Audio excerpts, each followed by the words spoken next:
বরবাদের মতো করে এই সিনেমার সব রেকর্ড লন্ডভন্ড করে দিচ্ছেন মেগাস্টার সাকিব খানের সিনেমা বরবাদ।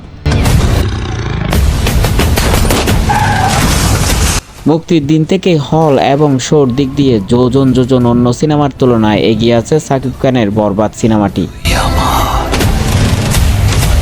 120 হল নিয়েই যাত্রা শুরু করা সিনেমাটি বর্তমানে 123 হলে চলছে। মাল্টিপ্লেক্স এবং সিঙ্গেল স্ক্রিনে মিলেই দিনকে দিন বেড়েই চলেছে সিনেমাটির শো। তারপরেও যেন দর্শক চাহিদা মেটাতে হিমশিম খাচ্ছে সিনেমাটি। এতই জনপ্রিয়তা পাওয়া সিনেমাটি আয়ের রেকর্ড গড়বে না তা কি করে হয়? তাই তো একের পর এক রেকর্ড চূর্ণ বিচূর্ণ করে নতুন রেকর্ডের পিছে ছুটছে বরবাদ।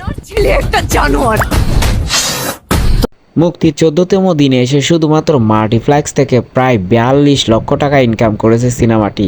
অন্যদিকে মোট ইনকাম গিয়ে দাঁড়িয়েছে প্রায় 7 কোটি টাকা। ধারণা করা হচ্ছে মাল্টিপ্লেক্স এবং সিঙ্গেল স্ক্রিন সবকিছু মিলিয়ে বরবাদ রীতিমতো বরবাদের মতো করে 30 কোটি টাকার মতো ইনকাম করেছে।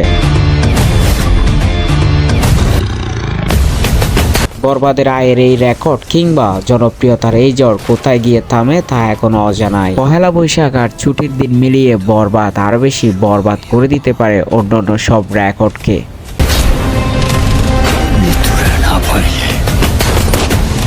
পুরা দুনিয়া বরবাদ করে দিতে পারে।